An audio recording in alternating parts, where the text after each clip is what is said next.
Welcome to my channel. இன்றைக்கி வீடியோவில் beauty டிப்ஸில் hair conditioner வீட்டிலே எப்படி பண்ணுறதுன்னு பார்க்கலாம். நம்ம கடையில் கெமிக்கல்ஸ் போட்டிருப்பாங்க, நம்ம இயற்கையாக வீட்டில் இருக்கிற பொருள் வச்சு செய்யலாம். இதுக்கு நான் இன்றைக்கி ஊற வச்ச பாதாம் பீஸ்னு ஒரு 2-3 டேபிள் ஸ்பூன் அளவுக்கு எடுத்துக்கோங்க. உங்கள் ஹேர் அளவு பொறுத்து எடுத்துக்கோங்க.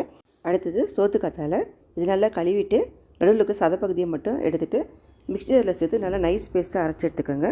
இந்த 2 பொருளுமே பார்த்திங்கன்னா நல்லா குளிர்ச்சியை கொடுக்கும், அதே மாதிரி ஹேருக்கும் நல்லா ஷைனிங் கொடுக்கும். அதனால் தொடர்ந்து இது யூஸ் பண்ணிங்கன்னா கண்டிப்பாக நல்ல ரிசல்ட் கிடைக்கும். இப்போ இது கூட நீங்கள் விட்டமின் இ ஆயிலோ இல்லைன்னா கடுகு எண்ணெய் எது இருந்தாலும் ஒரு ஸ்பூன் சேர்த்துக்கோங்க. விட்டமின் இ ஆயில் ஒரு கேப்சல் போட்டால் போதும். போட்டு நல்லா மிக்ஸ் பண்ணிக்கோங்க. நல்லா மிக்ஸ் பண்ணிவிட்டு அதுக்கப்புறமா ஹேரில் ஃபுல்லாக அப்ளை பண்ணிக்கோங்க. அப்ளை பண்ணிவிட்டு ஒரு 1/2 அன் ஹவர் போல் விட்டால் கூட போதும். 1/2 அன் ஹவர் கழித்து மைல்ட் ஷாம்பு இல்லைன்னா ஷேக்காக போட்டு நல்லா வாஷ் பண்ணிக்கோங்க. வாரத்துக்கு ஒரு முறை செஞ்சிங்கன்னா நல்ல ரிசல்ட் கிடைக்கும்.